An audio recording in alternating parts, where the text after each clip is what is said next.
What's going on, everybody? I'm Tracker Mike. Today we are talking about shot placement.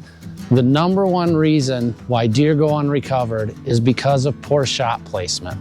So we're going to take our real live dead deer here and show you exactly where you need to be aiming in order to assure your best odds of recovering your deer.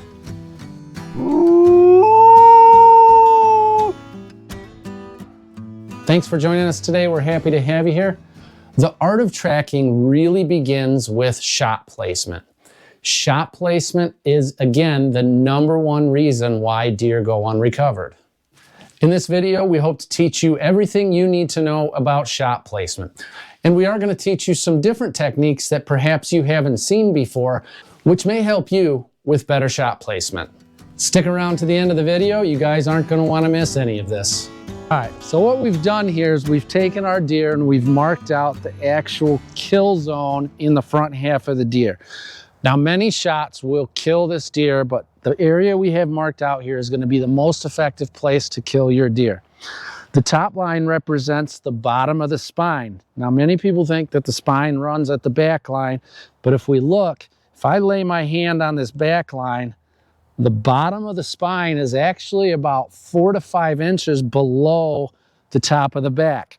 This is where many people make the mistake and they think that they got a nice clean shot right on the kill zone, but they actually go above the spine and they go through the meat in the tenderloins here, and you can get 8 to 10 inches of penetration, but this deer is never ever going to die.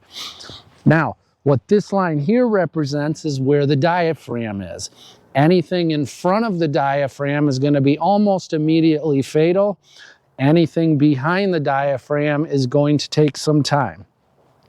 Now, the front line here represents where this shoulder bone starts to run.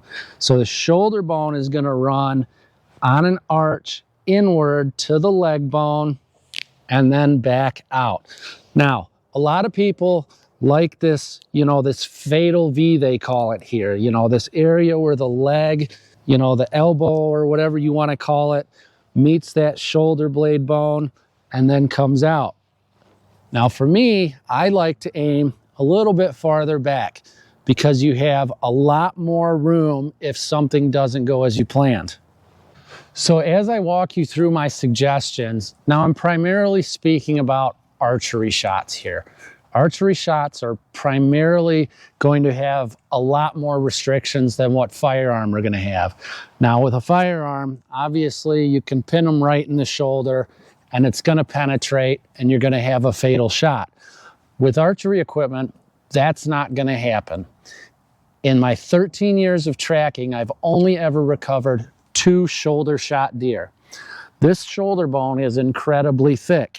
What you have to think about is you have an inch of meat on the outside, an inch to inch and a half, then you've got another inch of bone, and then you've got another inch to inch and a half of meat, and then you have an inch of rib before you ever even get into the chest cavity. So this really is going to take a minimum of 6 inches of penetration before you even have the chance of this shot being fatal. In this next section, I'm going to step outside the box a little bit of how, where, and why to aim. But first, I'm going to tell you a little bit about the psychology behind it. Many hunters, as they're growing up, are taught the phrase, aim right behind the shoulder. The problem with this is the human brain does not comprehend the negative. If I tell you, don't think about a balloon, you're going to think about a balloon. So I'm going to challenge that old-time favorite of aim just behind the shoulder and suggest that you keep the term shoulder out of everything you do when teaching someone where to aim. Now, what a lot of people do is they are taught to aim from the back of the leg, come up until they hit the elbow and hit this vital V here where the heart would be. Now, I would challenge that recommendation, and I have a different way that I do things, and it's the way that I teach my kids as well. What I teach them is, as you can see, the diaphragm is almost directly in the center of the main portion of the deer. So what I teach my kids is to come up to the middle of the deer and then slide forward 2 inches. That puts you right in the center of this primary kill box and is going to give you the most room for error that you can get in any shot. So if I'm aiming here, if the deer ducks, I have got 6-7 inches of room before it's not fatal. If the deer jumps, again, I've got 6-7 inches of room before it's not fatal. If I miss and I hit a little farther forward, I've got 6-7 inches of room that's going to be fatal. If I miss a little farther back, all of this is going to be fatal. But once you pass this line here, the diaphragm, you're talking about giving the deer some time. All right, guys, it's time to take our necessary pause. Hey, if you've learned something from this, we would greatly appreciate if you would go ahead and whack that subscribe button below. Okay, so first I'm going to take you through the non-fatal hits. These hits are the most common hits that we as trackers get called for. The first and most common hit that we get called for archery equipment, I will emphasize again, we're talking primarily archery equipment, is going to be your shoulder shot. This scapula is incredibly huge. So you have almost this whole area, which is almost the size of our fatal area. I always advise that people stay away from the shoulder. We often hear that I hit this deer right behind the shoulder. Oftentimes, the arrow doesn't penetrate. That is almost a sure sign when someone says that they hit behind the shoulder and it didn't pass through, is that it's a non-fatal shoulder shot hit. If you do not recover the deer yourself, a dog is not likely to recover it for you either. The second most common shot that we get called for that is non-fatal is this high back hit. Because the spine actually sits much lower than the top of the back line, many people hit up here and think that they got a great shot. Oftentimes, the arrow up here will be telling you the story of whether it's a fatal or a non-fatal hit. Now, up in the spine area, we can have multiple different reactions to the shot. Your arrow can pass through cleanly, or it can stick in the deer, or it can stick in the deer and the deer will drop immediately. It will drop like a sack of potatoes. The legs will go straight stiff and the deer will just basically tip over right where it's at. This is what's called spinal shock. Spinal shock is essentially when the arrow hits the bone and the vibrations cause the spinal cord to have a temporary paralysis in part or all of the animal. Typically characterized, the deer will fall to the ground. It may make some noises, it may kick a little bit, and then within minutes, it gets up and runs away. This is almost never a recoverable deer. The next shot that I'm not a fan of is the neck shot. The neck shot with archery equipment, in my opinion, is a very, very poor shot choice with a high likeliness of wounding the animal. If we turn our deer's head here, the realistic fatal area of a neck shot is going to be the carotid artery,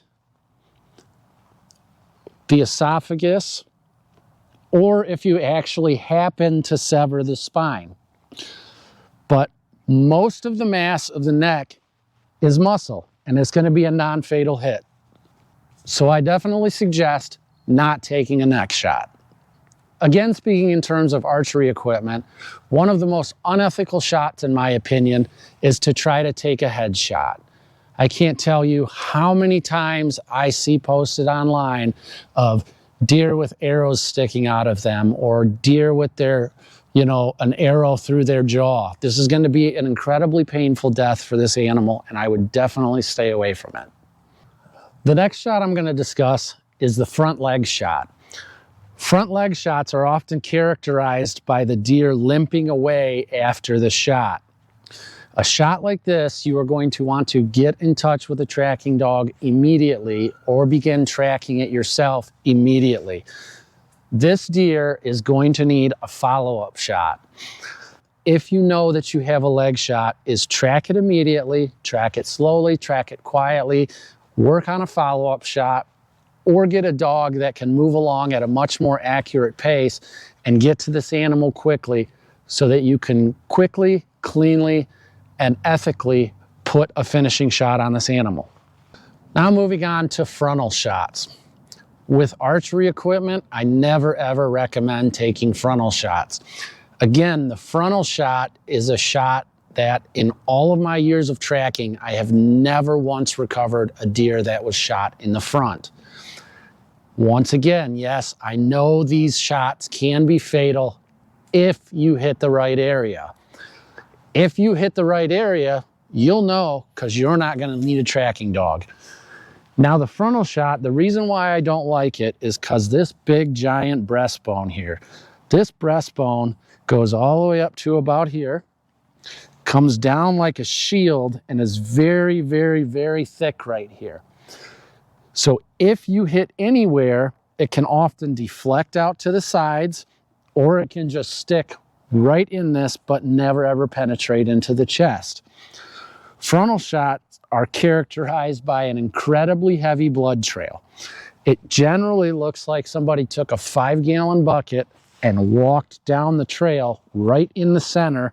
All the blood is going to be dripping right in the center of your trail. You can track these deer for miles, but it is never going to be fatal. Now we're really going to move into the meat and potatoes of this. We're going to start talking about our fatal shots. Obviously, anything in front of the diaphragm, behind the shoulder, is going to be fatal. Your lungs are going to fill a vast majority of this area. The diaphragm actually runs on an arch like this, and the lungs will fill up this entire area of the deer. This here is going to be your best shot choice. Moving behind the diaphragm, on the other side of this deer is going to be the liver up higher in the deer, and then the stomach down low, and then your upper intestinal area up in here. Now with your shots behind the diaphragm, these are going to take some time. Shots behind the diaphragm are often characterized by this back hunching up a bit, and the deer will either run a short distance and then start to walk, or will simply walk away immediately. Now when we get to the shots in the very, very back portion of the deer, into these hams, this is again typically going to be characterized by the deer limping away. These can be fatal if the arrow penetrates enough. If the arrow penetrates enough, like you go through the front meaty part of the ham here, it will often penetrate into the guts, but again, it is going to need some time. Rear leg shots can be also almost instantly fatal if it happens to hit the artery that runs through the inside of the leg. So wait times on shots behind the diaphragm, depending on what the read on your arrow is, if there is liver involvement, I typically recommend anywhere between 8 to 12 hour wait times before you track it. Yes, I know, liver shots can be fatal within an hour or two or relatively quickly, but they can also take 12, 18, 20 hours to die. So I typically recommend erring on the side of the caution and playing the odds. With anything not involving liver, or at least not being able to tell that it involves liver, where we're talking primarily stomach or upper intestine, you're going to wait 12 to 24 hours. My general rule is the higher in the intestines, the longer you're going to wait. Lower stomach is often going to have green matter on the arrow. Upper intestine is going to tend to have brown matter on the arrow. You guys are not going to want to miss the next video in this series. We're going to expand on what we discussed today and go in depth into reading an arrow based on all of the various shot locations that we discussed in this video. So don't forget to check out the next video in this series. If you enjoyed this, we would really appreciate if you would whack that subscribe button.